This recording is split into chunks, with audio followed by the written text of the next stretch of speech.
In this podcast episode, historian Mark Moyar offers a detailed reassessment of the Vietnam War, challenging prevalent narratives about its causes, conduct, and outcomes. The conversation spans the origins of the conflict, American involvement, strategic decisions by U.S. leadership, internal challenges faced by the troops, the broader geopolitical context, the impact of the war on American society, media portrayals, and the war's enduring legacy on U.S. foreign policy and public trust. Moyar traces the roots of the Vietnam War to the post-World War II era, focusing on the rise of communism in Asia, particularly after the Chinese Communist Party's victory in 1949. Early on, the Truman administration underestimated the communist threat in Asia, but this perception shifted dramatically with Mao's consolidation of power. The U.S. began supporting French colonial efforts financially against the Viet Minh and became much more engaged after the French defeat in 1905. 4. Post-French withdrawal, the U.S. backed the South Vietnamese government under Ngo Dinh Diem as part of its broader strategy to contain communism in Southeast Asia, driven by the Domino theory, which posited that if Vietnam fell to communism, neighboring countries would follow.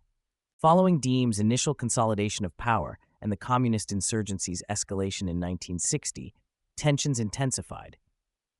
U.S. involvement deepened after the Gulf of Tonkin incident in 1964, which Moyar explains was misrepresented by Secretary of Defense Robert McNamara to Congress and the public as an unprovoked attack, though covert operations by the U.S. contributed to the confrontations.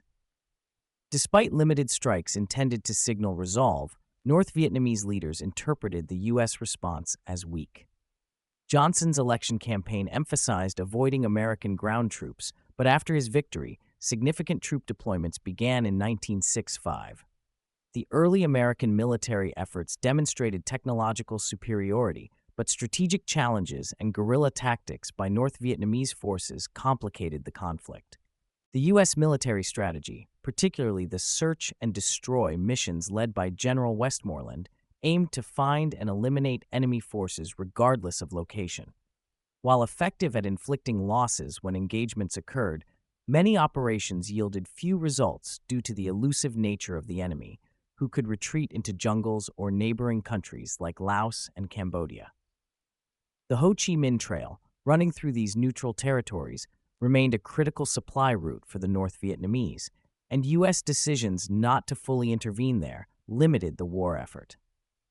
The South Vietnamese government's instability and internal problems further complicated the military situation, as did the political constraints imposed by U.S. civilian leadership. Moyar highlights key moments of political miscalculation, including the U.S.-backed 1963 coup that overthrew Diem, which destabilized the South Vietnamese government at a critical juncture. Lyndon Johnson's administration, focused on his Great Society agenda, failed to effectively communicate and rally domestic support for the war, often downplaying casualties and setbacks. McNamara's strategy of gradual escalation and limited bombing was based on flawed academic theories about conflict and signaling and faced opposition within the military. This strategic hesitance and political indecisiveness frustrated soldiers and commanders who felt handicapped. The 1968 Tet Offensive marked a turning point in public perception, despite being a military defeat for the Communists, as media coverage emphasized the scale and surprise of the attacks. The war experience witnessed complex social dynamics within American military ranks. Issues of racial tension became more pronounced after 1968, influenced by the broader civil rights and Black Power movements within the U.S. Despite earlier integration and voluntary enlistment by many Black soldiers, disparities in casualty rates led to policy adjustments. Drug use, particularly marijuana and heroin, became a growing problem primarily in rear areas rather than combat zones, affecting discipline and morale. Furthermore, as the war dragged on, U.S. troops increasingly questioned their mission, particularly as political constraints limited offensive actions and support dwindled, culminating in a sense of frustration and a desire to avoid being the last man to die in Vietnam. Events such as the 1968 My Lai massacre, where hundreds of Vietnamese civilians were killed by U.S. troops, severely damaged the American public's perception of the war. Although the atrocity was perpetrated by a few individuals and initially covered up by higher authorities, its discovery fueled anti-war sentiment and further eroded trust in the military and government institutions. The release of the Pentagon Papers exposed systemic deceit by Johnson and McNamara, revealing manipulation of public information, covert support for coups, and inconsistencies in war justifications, intensifying public disillusionment and mistrust. The Nixon administration's approach to Vietnam included heightened bombing campaigns, covert incursions into Cambodia, and Vietnamization, aimed at handing over more fighting responsibilities to South Vietnamese forces. Nixon's peace negotiations, largely managed by Henry Kissinger, involved secret deals such as allowing North Vietnamese troops to remain in South Vietnam, which caused alienation among South Vietnamese allies and reduced the effectiveness of the ceasefire. Kissinger's diplomatic mishandling and underestimation of Vietnamese sensitivities, combined with congressional cuts in aid to South Vietnam, led to the rapid collapse of the South Vietnamese government in 1975. Moyar argues these strategic errors, coupled with fragmented leadership, contributed significantly to the war's unfavorable outcome. Moyar defends the domino theory to some extent, noting that although Vietnam fell to communism, other Southeast Asian nations, such as Indonesia, Thailand, and Singapore, avoided communist takeovers, partly due to the U.S. effort providing regional stability and allowing those countries time to strengthen themselves. The war also exacerbated Sino-Soviet tensions, as Chinese and Soviet support for North Vietnam ebbed and flowed.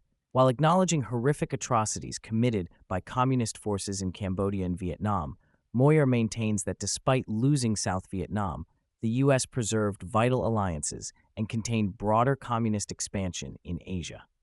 Moyar discusses the psychological toll on returning veterans, noting that most were proud of their service, although many felt frustration over political decisions that limited military options.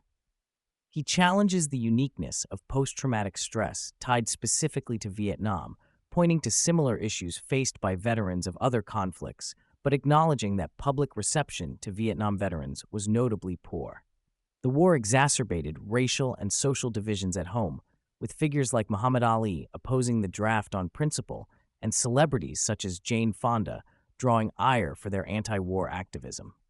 Hollywood's portrayal of Vietnam typically emphasized its futility and moral ambiguity, shaping much of the country's collective memory in a negative light. The war created lasting skepticism toward government and military interventions.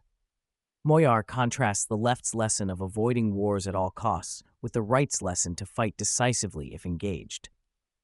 Subsequent conflicts like the Gulf War, Iraq, and Afghanistan were influenced by Vietnam's legacy, affecting political and public attitudes toward military engagements. Moyar notes rising distrust in media and government institutions following Vietnam and Watergate, intensified by later events such as intelligence failures and political scandals. He highlights current political polarization, conspiracy theories, and the fragmented media landscape as contemporary challenges rooted partly in this legacy. Moyar offers perspectives on modern conflicts such as Ukraine and Israel, noting difficulties in articulating clear strategic interests to the American public that might justify intervention comparable to Vietnam. The cultural fallout from Vietnam's divisive legacy manifests in popular reluctance to support foreign military engagements, even when no draft is involved. Political divides persist within and between parties over interventionist policies, echoing historical debates surrounding Vietnam. Moyar emphasizes the importance of clear communication from government leaders in building public support for foreign policy decisions. Toward the end of the discussion, Moyar stresses the decline of public ethics and cultural cohesion as a root cause of governance problems in America. Drawing from his personal experience as a whistleblower within the Trump administration, he reflects on the necessity of a shared ethical framework, potentially rooted in traditional cultural or religious values, to reduce corruption and improve public trust. He notes the difficulty of fostering such a consensus in a highly secular and pluralistic society, yet regards it as essential for the health of democracy and effective governance.